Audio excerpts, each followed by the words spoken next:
샬롬, 말씀 읽어주는 김기웅 목사입니다. 오늘도 기대하는 마음과 사모하는 마음을 가지고 하나님의 말씀 함께 읽겠습니다. 열왕기상 13장 1절부터 10절까지의 말씀입니다. 그 후에 이런 일이 있었다. 여로보암이 제단에서 제사를 드리려는데 유다에서 하나님의 명령을 받고 온 거룩한 사람이 제단을 향해 선포했다. 이것은 하나님의 명령이었다. 제단아, 제단아, 하나님의 메시지다. 다윗 집안에 요시아라는 아들이 태어날 것이다. 그가 내 위에 제사를 드리고 있는 산당 제사장들을 내 위에서 제물로 바칠 것이다. 사람의 뼈가 내 위에서 불타오를 것이다. 동시에 그는 표징을 공포했다. 이것은 하나님께서 주시는 증거다. 제단이 산산조각으로 갈라져 거룩한 제물이 땅에 쏟아질 것이다. 왕은 거룩한 사람이 베델 제단을 향해 외치는 메시지를 듣고 그를 잡으려고 팔을 뻗으며 소리쳤다. 저자를 잡아라! 그러자 왕의 팔이 마비되어 쓸 수 없게 되었다. 동시에 제단이 갈라지면서 거룩한 제물이 모두 땅에 쏟아졌다. 거룩한 사람이 하나님의 명령을 받아 공포했던 표징이 그대로 이루어졌다. 왕은 거룩한 사람에게 간청했다. 도와주시오. 당신의 하나님께 기도하여 내 팔을 낫게 해주시오. 거룩한 사람이 그를 위해 기도하자 왕의 팔이 나아 새 것처럼 되었다. 그러자 왕은 거룩한 사람을 초대했다. 나와 함께 식사합시다. 당신에게 줄 선물이 있어. 거룩한 사람이 왕에게 말했다. 왕께서 내게 아무리 큰 돈을 준다 해도 나는 이곳에서 왕과 함께 앉아 식사하지 않을 것입니다. 나는 하나님의 명령을 받아 이곳에 왔습니다. 그분께서 명령하시기를 빵 한 조각도 먹지 말고 물 한 모금도 마시지 말고 내가 왔던 길로 돌아가지도 말라고 하셨습니다. 그러고서는 그는 베델로 올 때 걸어왔던 길이 아닌 다른 길로 떠났다. 이것은 하나님의 말씀입니다. 오늘 말씀은 내용상 세 부분으로 나눠서 생각해 볼 수 있습니다. 먼저 첫 번째, 1절부터 2절 베델 제단을 향한 심판의 예고입니다. 우리 1절의 말씀 같이 한번 읽어볼까요? 보라, 그때에 하나님의 사람이 여호와의 말씀으로 말미암아 유다에서부터 베델에 이르니 마침 여로보암이 제단 곁에 서서 분향하는지라 라고 기록되어 있습니다. 하나님의 사람이라는 이러한 표현은요, 선지자를 부르는 또 다른 호칭이었습니다. 이스라엘의 내전을 막았던 스마야에게도요, 이러한 호칭 무엇입니까? 하나님의 사람 스마야라는 그러한 호칭이 쓰이기도 했다라는 거죠. 그런데 특이한 점은 무엇이냐? 지금 이 말씀을 선포하는 자가 북이스라엘에 있었던 선지자가 아니라 남유다에서부터 온 선지자임을 이야기하고 있다라는 겁니다. 이는요, 무엇을 보여주느냐? 북이스라엘에 하나님의 메시지를 대언할, 하나님의 말씀을 선포할 하나님의 사람, 즉 선지자가 없었음을 이야기하고 있는 거예요. 왜냐하면 여로보암이요, 산당들을 세우고 그리고 그곳에 하나님 앞에 그 하나님이 허락하시지 않는 아무런 그러한 사람들을 제사장으로 세울 때에요, 거룩한 제사장들과 선지자들이 남유다로 도망쳤기 때문에 더 이상 그곳에는요, 하나님의 말씀을 온전히 선포할 사람이 없었다라는 것을 이야기하고 있는 겁니다. 12장 끝과 연결된 오늘의 장면 속에서 여로보암이 자기가 만든 절기에 금송아지에게 제사를 하고 있음을 보여주고 있잖아요. 바로 이때에 하나님의 사람이 제단, 그 베델 제단을 부정하게 될 것이다 라는 메시지를 선포하게 되는 거예요. 우리 2절의 말씀을 같이 한번 읽어볼게요.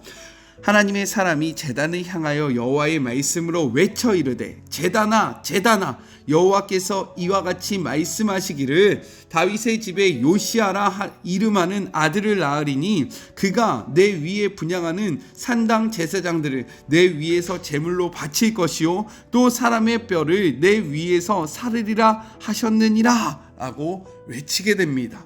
이러한 하나님의 사람의 예언은요 이루어졌을까요? 안 이루어졌을까요? 어떨 것 같아요? 바로 300년이 지난 후에 실제로 완벽하게 성취되게 됩니다. 이 기록이 열왕기하 23장 15절부터 20절에 나와 있으니까요. 한번 찾아서 읽어보시면 말씀을 이해하는데 더욱더 도움이 될 것입니다. 유다의 16번째 왕이 된 요시아는요. 영적 개혁을 추진하면서 베델 제단과 산당을 허르고 불사르고 빻아 가루로 만듭니다. 또한 산당 부근의 무덤에서 우상 숭배자들의 뼈들을 가져다가 제단 위에서 불살라 제단과 산당의 기능을 약화시켜요. 무력화시킵니다. 그리고 산당의 제사장들도 제단 위에서 죽인 후에 그들의 뼈를 단 위에서 불살라서 그 제단을 훼손시키는 일을 감행하게 되는 거죠. 요시아는요 베델뿐만 아니라 북이스라엘의 각 성읍에서도 여로보암이 만든 산당을 회파하고요 우상 제단들을 못쓰게 만듭니다. 불태웠던 뼈들의 주인은요 모두 우상을 섬기는 제사장들로서 여로보암이나 유다의 왕들이 세운 자들이었다라고 성경은 이야기하고 있어요. 이를 통해서요 우리는 다시 한번 하나님의 예언의 말씀은 반드시 이루어진다라는 것을 확인하게 됩니다. 이를 기억하면서 하나님의 말씀을 꽉 붙잡는 우리 모두가 되기를 간절히 소망해요. 둘째, 3절부터 6절 여호와의 징조에 대해서 이야기를 하고 있습니다. 하나님은 제단 위에 선포된 말씀이 반드시 성취될 것을 징조를 통해서 확증하세요. 우리 3절의 말씀 같이 한번 읽어볼까요?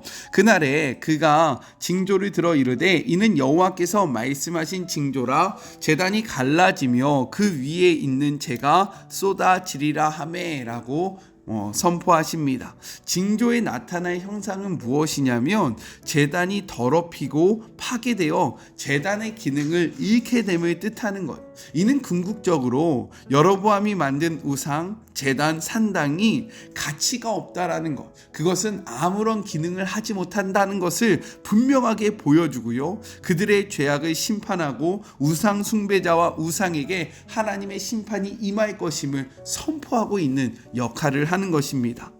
이렇게 갑자기 나타난 하나님의 사람이 제단을 향해서 심판의 징조를 선포하자 여로보암이 어땠습니까? 정말로 화가 나지 않았겠어요? 내가 만들었고 내 백성들이 보고 있는데 지금 내가 만들었던 그 제단을 욕하니까요 여로보암이 화가 너무나도 나는 거예요. 그래서 손을 뻗어서 그 사람을 잡으라! 라고 이야기를 합니다. 그런데 어떻게 되냐면 하나님이요 여로보암에게 심판과 징조를 선언하신 그 징조 앞에 여로보암이요 회개하지 않잖아요. 오히려 화를 내잖아요. 격분하잖아요. 그로 말미암아 그의 손이 마르게 되었다라고 성경은 이야기하고 있습니다. 그 죄야 어떻게 하냐면 이제껏 산당에서 우상들을 섬겼던 여로보암이요 자신의 삶에 문제가 발생했잖아요. 자신의 손이 마비가 되었잖아요. 그럴 때 무엇을 해야 하냐면 원래대로라면 그 자신이 섬기던 그 우상들에게 나를 좀 도와주십시오 라고 외쳐야 하는데 그제서야 하나님을 향해서 하나님의 사람을 향해서 당신의 하나님께 나를 좀 고쳐달라 라고 이야기하는 치졸한 모습을 보였다라는 거예요. 그런데 하나님은 어떻게 하십니까? 하나님의 사람의 기도를 들어주셔서요 그를 낫게 해주십니다. 그리고 하나님의 사람을 통해서 선포했던 그 제단 위의 제물들을 땅 밑으로 쏟으면서요 하나님의 말씀은 반드시 이루어진다라는 것을 우리에게 분명히 보여주셨다라는 거예요. 하나님이 우리에게 징조를 주신 이유는 무엇입니까? 특별히 그 당시를 살고 있었던 여로보암에게 이 징조를 주신 이유는 무엇입니까? 회개하라고 이러한 징조를 주셨다라는 거죠. 너가 하는 행동이 잘못되었다. 너가 돌이켜야 한다. 너가 다시금 나를 바라봐야 한다. 라는 그러한 모습으로 이 모든 이들을 행했는데 여로보암은요, 하나님의 그러한 징조 앞에서 회개하지 않고요, 오히려 자신의 제사를 방해하고 듣기 싫은 말을 했던 하나님의 사람을 처벌하려고 했다라는 겁니다. 저는요, 이 말씀 앞에 하나님이 우리에게 징조를 보여주실 때, 하나님이 우리에게 표징을 보여주실 때 하나님의 말씀에 대적하는 것이 아니라 하나님의 말씀을 쫓아 그 하나님의 말씀 앞에 우리의 삶의 모습을 돌이키고 돌아봄으로 회개하는 우리 모두가 되었으면 좋겠습니다. 우리 꼭 하나님의 말씀이 임할 때 회개하며 나아갑시다. 아셨죠? 마지막 셋째, 7절부터 10절 말씀에 순종한 하나님의 사람에 대해서 이야기를 하고 있습니다. 치유받은 여로보암은요, 하나님의 사람을 회유하려고 합니다. 왜냐하면 많은 백성들 앞에서 자신의 체면이 말이 아니기 때문에 이제 그를 회유함으로 자신과의 그 친함을 보여줌으로써 자신의 그 낮아졌던 체면을 높이려는 목적으로 그를 회유하였다는 거죠. 그에게 휴식과 선물을 제공하겠다며 함께 궁으로 가자라고 요청을 합니다. 그런데요, 하나님의 사람이 이렇게 이야기를 해요. 8절의 말씀입니다. 하나님의 사람이 왕께 대답하되 왕께서 왕의 집 절반을 내게 준다 할지라도 나는 왕과 함께 들어가지도 아니하고 이곳에서는 떡도 먹지 아니하고 물도 마시지 아니하리니 라고 이야기합니다. 왕의 모든 제안을 철저하게 거부했다라는 거예요. 왜냐하면 하나님께서 그것을 금하셨기 때문인 겁니다. 9절과 10절의 말씀 같이 한번 읽어볼게요. 이는 곧 여호와의 말씀이 내게 명령하여 이르시기를 떡도 먹지 말며 물도 마시지 말고 왔던 길로 되돌아가지도 말라 하였음이니라다 하고 이에 다른 길로 가고 자기가 베델로 오던 길로 되돌아가지도 아니하니라 라고 이야기합니다. 사실 하나님의 사람이요, 그 여로보암의 손만 잡았어도 어떻게 되었습니까? 그는 세상에서 누릴 수 있는 많은 것들을 누릴 수 있었다라는 거예요. 하지만 그는 이러한 유혹의 손길을 어떻게 합니까? 적당히 잡으면서 타협합니까? 아니요, 완벽하게 거절했다라는 거예요. 내가 그 유혹의 자리에 들어가지도 않을 것이고 그 유혹의 자리에서 함께하지도 않을 것이다. 왜? 하나님께서 나에게 말씀하셨기 때문이다 라고 이야기하면서 그 말씀을 온전히 쫓아나갔다라는 거예요. 저는요, 이러한 결단이 저와 우리 사랑하는 마리모 가족들에게 있었으면 좋겠습니다. 우리가 하나님의 사람으로 세상 속에 살아갈 때에 때로는 세상이 우리에게 손을 잡자라고 이야기할 때가 올 것입니다. 야, 적당히 타협하자. 나와 함께하자. 그때요, 우리는요, 타협하면서 그 유혹을 즐기는 자리에 앉아서는 안 된다라는 겁니다. 그 유혹의 자리를요, 박차고 일어나야 하는 삶의 모습이 우리에게 있어야 한다라는 거예요. 유혹은요, 견디는 것이 아니라 피하는 것입니다. 아멘이시죠? 말씀을 쫓아 유혹의 자리에서 견디지 말고요, 그 유혹의 자리를 박차고 일어나 피함으로 하나님의 말씀을 쫓아가는 우리 모두가 되기를 간절히 소망합니다. 우리 같이 기도할까요? 하나님 아버지, 하나님의 사람은 담대히 하나님의 말씀을 선포합니다. 그리고 유혹의 손길 속에서도 하나님의 말씀을 쫓아 그 유혹의 손길을 완벽하게 뿌리칩니다. 우리가 이와 같이 되기를 소망합니다. 하나님의 말씀 앞에 세상과 적당히 타협하며 즐기며 살아가는 자들이 아니라 그 유혹을 박차고 이겨내는 주의 모든 자녀들 되기를 소망하오니 말씀을 붙잡고 말씀으로 승리하는 우리 모두가 되게 하여 주시옵소서.